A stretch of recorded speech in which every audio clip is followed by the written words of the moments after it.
Achenyo, Idachaba, Obaro. Hello, good morning. Meolo Dudu Shaka. Achenyo, Idachaba, Obaro. And I am glad to be here, albeit virtually.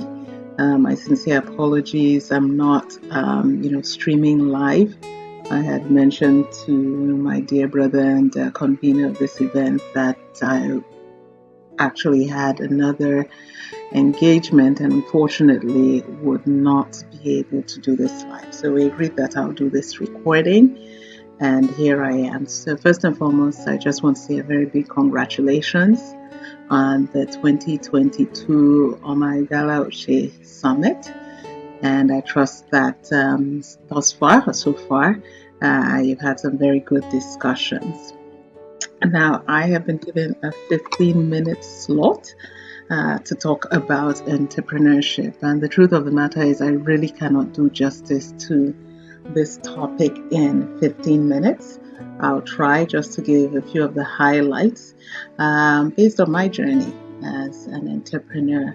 But one thing I would commit to is, probably, maybe having a mentoring session perhaps once a month for those who are interested in just, talking about entrepreneurship and, perhaps challenges or advice that you might be interested in receiving.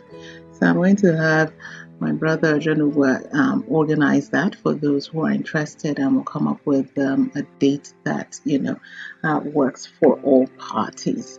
So having said that, I am sort of going to delve into the presentation real quick. So who am I, and why am I talking about entrepreneurship? So about 2022 now, about 13 years ago, I decided to embark upon this journey of entrepreneurship after having a career stint in corporate. And I will tell you that it wasn't a decision that I took lightly. I really thought about it. Entrepreneurship was not necessarily something that I was too familiar with. I'd always worked for someone. So this was a big leap. So I've been doing this, 13 years ago I actually started off as, consultant, and then eventually morphed from being a consultant into, being an entrepreneur and employer of labor, delivering a product as well as a service. And we'll get into that in more detail later. But I just wanted to let you know that I do have credentials to talk about, this subject matter. So let us start off with, just to talk about, what exactly is entrepreneurship. And entrepreneurship, one could put it succinctly, is just the ability of an entrepreneur, who's an individual, to turn an idea or a concept into a profitable and sustainable business venture. Now, I suspect that a good number of you on this call are probably engaged in entrepreneurship. So I'm sure we have several entrepreneurs here, both male and female, well represented. So I will start off by saying, there are three types of entrepreneurs. You have the intentional entrepreneur. So this is somebody who has, thought about, going down the track or path of entrepreneurship. They have an idea or a concept, and they develop a business plan that revolves around this idea in terms of fleshing out the idea, the concept, and what it will take to execute or deliver on this idea or concept that they have. So it's well thought out, not necessarily cast in stone, but there's a plan as to how this idea or concept is going to be turned into a profitable venture, and very detail oriented.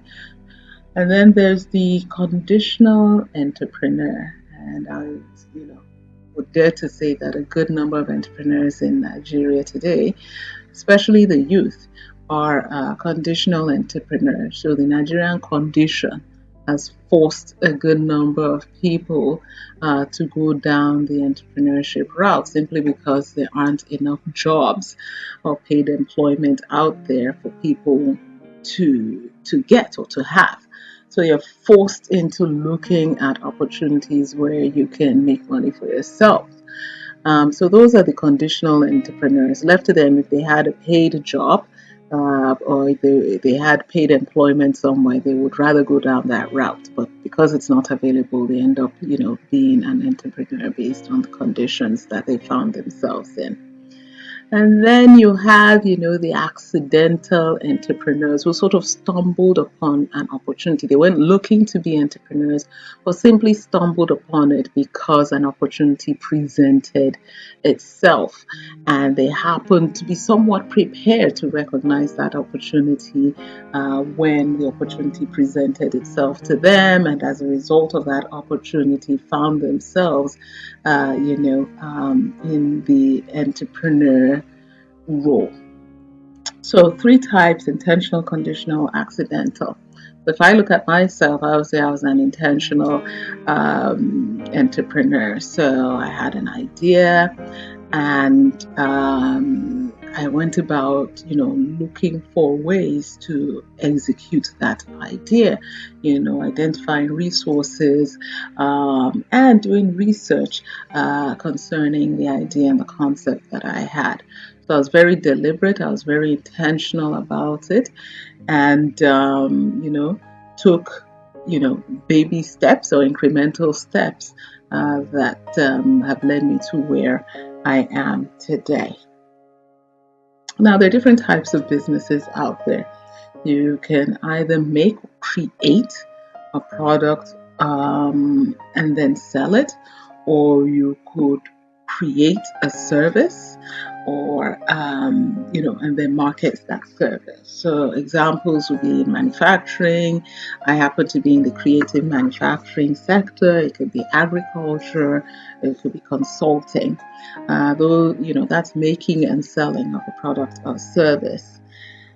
And then it could be, buying and selling. And I think that's where you find a good number of people, they're into buying and selling, either on a small scale, medium scale, or large scale. But you're essentially taking the product or service of somebody else, an innovator or creator, and then you're taking that to market and making a margin on that product or service that's available. So you could either be a retail partner, a distributor, or a reseller. But bottom line, the types of businesses that we engage in as entrepreneurs really depends on or starts with identifying a need. So you identify a need or a gap, and then you see if there's an existing product perhaps that could fill that gap. Perhaps a product is yet to be introduced into a particular area. The product exists but is yet to be introduced into a particular area and there's a need for it. So you decide that you're going to buy and resell that product in that area. Or it could be that the product does not even exist, but there's a need for that type of product. So you go ahead and innovate and create a product or a service to meet that need. So those are the two types of business that I would say exist. And then the question now begs of itself, how exactly do I start a business? So I've identified a need. How do I start this business? And I would say, first and foremost, turn your passion or your gifts into a profit. Without passion, forget it. Your business is not going to succeed. You can't buy passion. It's either you have it or you don't. You can stimulate it, but it does take passion for you to carry through as an entrepreneur. And if you don't have passion, how are you going to get somebody to be excited about what you have to offer? So it really starts with passion, and it starts with the gifts, using the gifts that you have and turning those into a profit. And then I tell folks, instead of complaining, let your frustration drive you to innovate. Now, Nigeria, the good thing about Nigeria is that it gives us a lot of opportunity to complain because things are not working, or things that are working are not working as well as they should. So we can either spend all day or all night complaining about these things, or we can now take those complaints or our frustrations and allow that energy behind the frustration to drive us to innovate or find solutions. And I say that that's the best place to be. And then research areas of interest and or of expertise. The expertise that you have, you can hone it and see how you can tailor that expertise to help you deliver on the solution or meet this need that you have identified. In a lot of cases, you might find that, okay, what you're interested in doing in the business that you would like to pursue, you don't necessarily have the expertise to deliver effectively. And I say a good place to start will either be, interning. If there's an organization that provides you with the opportunity to do so, or if you find a particular place where you can quote unquote apprentice or learn, put yourself in that position. Stoop to conquer. That's what I would say. In order for you to gain the expertise that you need, or go back to school. And that's what sort of ties into the previous bullet point that I mentioned about research your areas of interest or expertise and where you're lacking. Look at how you can, upgrade yourself either in terms of knowledge or in terms of experience. Now, let nobody fool you into believing that entrepreneurship is an easy road to travel. I have been on this for over a decade, and I tell you, no one day is the same. You're constantly being presented with challenges of different magnitudes. And it really boils down to how you're going to, face those challenges head on. And it starts with the attitude. So if you have the right attitude, you can be rest assured, even though the situation is tough, you will be able to push through and break through. Entrepreneurship is a 24/7 business. There's no such thing as I'm going to take a break.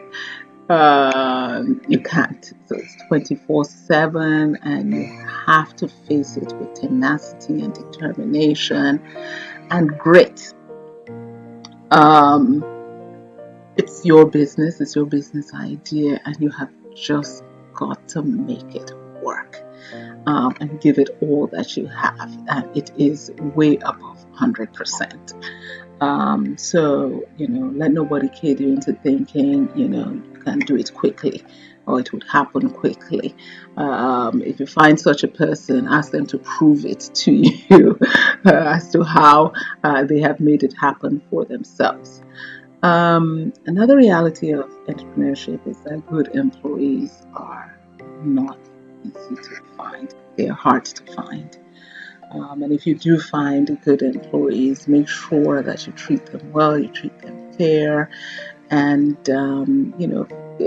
help them to understand why they're a valuable part of your team. And it actually starts with vision, and helping people to understand or see what your vision is pertaining to the business. So if you have somebody who aligns with your vision, aligns with your value system, and is hardworking, has a good work ethic, a person of integrity, good character, make sure you hold on to them and you create a work environment that fosters their growth and their ability to deliver on the job.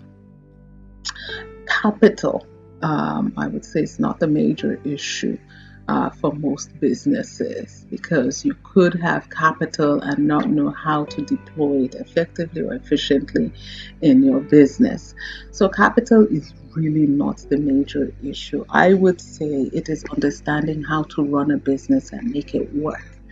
If you understand the fundamentals of running a business, and the framework within which your business should operate, capital, handling capital and deploying capital effectively within your business would not be a problem. Now, having said that, capital is not lying on the streets for you to pick up. You have to work for it. But I will tell you that, when people say, I want to start a business, but I don't have capital. No, no, no, no, no, no, no, no. I don't buy into that. I don't buy into that. You can start very small and prove yourself and prove your business, prove that your business concept can actually work. And it's actually meeting a need. And if you can do all of that, capital will find its way into your business. And tied in with the execution is key. So if you execute poorly, you have a poorly run business. And then, ultimately just remember, you're in the business or in the business, be it product or service, to meet a need of a customer. So your customer is king at the end of the day. If you don't treat your customers right, your business is not going to be around for too long. Now I'm going to, just give a few tips in the next few minutes. And that is, no great thing is created instantly. And I have to, say that again, that no great thing is created instantly. I think in the environment here in Nigeria where we are, there are a lot of get-rich-quick schemes, which of course never work. So people come up with, these business proposals as to, if you key into this business, you're going to get rich quickly. I think it's all a fallacy. I'm yet to see that. So just keep that in mind, that it's not real. Anybody that's touting that to you is 419. You need to research your product, your service, your market, your customers, and all of this takes time. You need to acquire knowledge and skills to run your business. This takes time. As I'm speaking to you, I'm actually in Abu Dhabi, attending an executive education program which is related to social entrepreneurship. So I'm a social entrepreneur. I'm almost 11 years into my journey as a social entrepreneur, but learning is continuous. So I'm here attending this course, this intensive course, which I actually started in September and is ending, today. And this is just to show you that, you have to acquire knowledge and skills that will enable you to run your business well and successfully. And these things do take time. No shortcuts, no compromises. So you know what your value system is, stick with it and don't compromise on that. The moment you start to do that, you're an employer of labor, your employees will read you and will be doing just like that. You're leading, and you're leading by example. So the moment you start compromising on your values, you're essentially sending a wrong signal to those that are in your organization. One thing I do want to let you know is that the startup phase of any business is anywhere between 1 to 4 years, especially if you're doing something very innovative. You would iterate or iterate, your idea, your concept, for a period of time to see what works. So your startup phase is between 1 to 4 years. So this is not a sprint, but it's a marathon. And you need to stay the course and stay focused as well. You need to serve your customers well. It costs more to win a new customer than it does to keep an existing customer. So if you have a product or a service, ensure that your customers are happy. You keep them happy with your product or service. You need to deliver value and make sure that customer satisfaction is a priority in your business. I tend to say that here we don't deliver good customer service, and you need to make sure that customer service is something that you pay close attention to. It is something that your employees pay close attention to, because customers are hard to come by, customers are hard to find. And always remember to say thank you, whether the person buys your service, whether it's an inquiry that a person makes, whether they actually commit to purchase or not. You need to remember to say thank you. One of the things that I have done and I've found very helpful, if we supply a customer with a product and they complain and they say they do not like this product or there's a fault with it, we do not waste time. We're like, oh, it didn't meet your expectations, please, we will take it back. For us, it is better for it's better for us to take that product back and replace it than for us to start arguing with the customer about why you think the product is good or the service you've rendered is good. And I can assure you that in all instances where we've done that, our customers have remained committed because they have seen that we are committed to delivering excellent service as well as a good quality product. And it just so happens that what we delivered did not meet, their quality standards. And as such, we recognize that and we're willing to, give them something better. It has worked. We've managed to keep customers and they have referred us to other customers as well. So, just serve your customers well. You grow your market presence either through referrals, business directories. Social media is big. Do not underestimate where social media how social media can help you in terms of customers, investors. You really do not know who's watching you out there. So it's very important that the content you put out there pertaining to your product or service is top notch. Exhibitions, trade shows, outreach events, those are all avenues to win customers and to also market what you have, not just to a local market, but to a global market as well. And then the last tip I have here has to do with funding and networking. Everybody's like looking for funds, and how do you go about getting those funds? First and foremost, friends and family. But first and foremost, it starts with you. If you're going to start a business, you have to make your own contribution to that business. If you don't contribute to that business, there's no way anybody else is going to contribute to it, because they have to see that you are vested in this business that you're getting into. And then you have cooperatives, microfinance loans that you could get. Grants are another form of seed funding.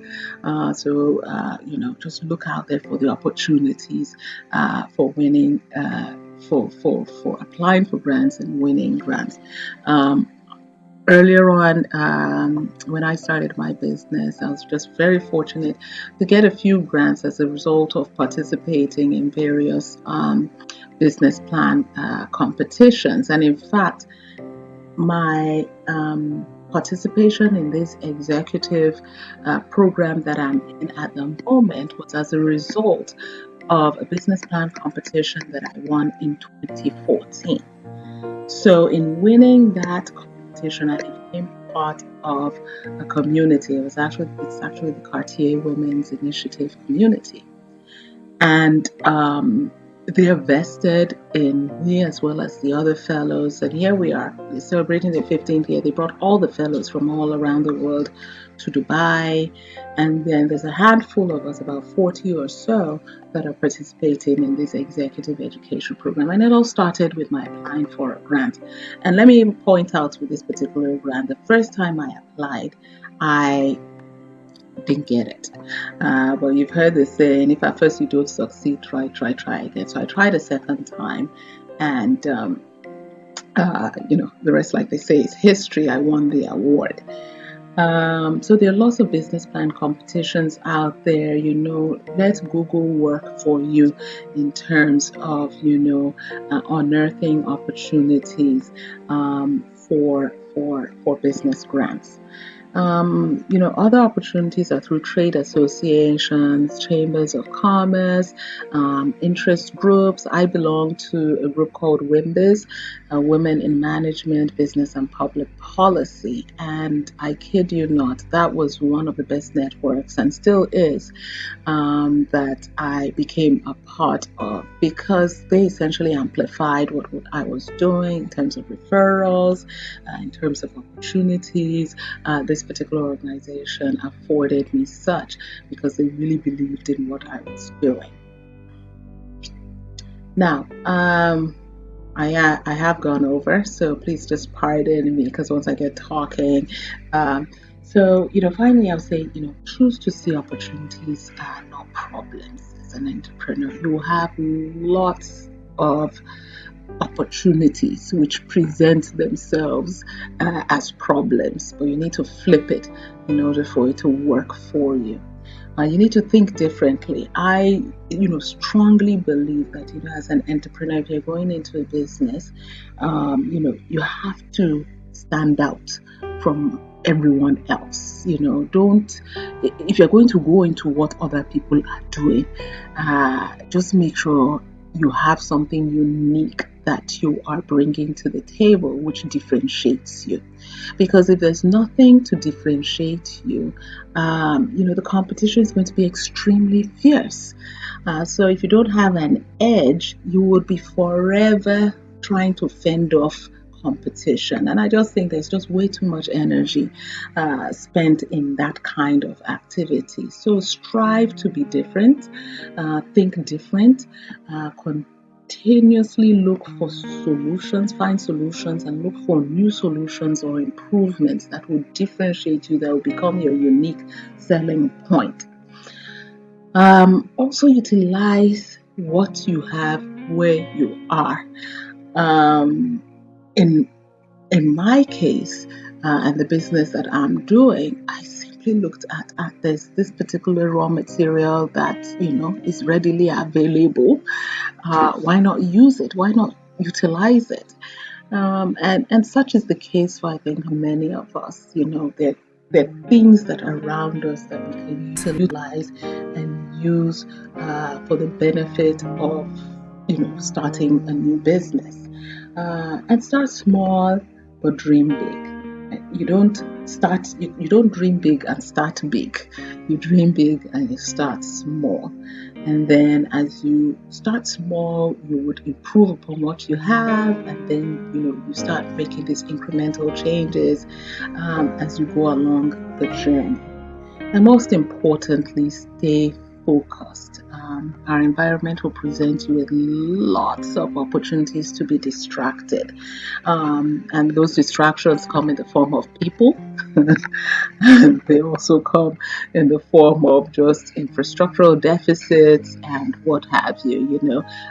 Petrol shortage today, no lights tomorrow. I mean, those are all distractions. Yeah, distractions that would slow business down, but you have to stay focused as you're traveling this entrepreneurial journey. Remember, the entrepreneurial journey is like a roller coaster ride. You have your high moments and then you have your low moments as well. But it all makes for an interesting journey.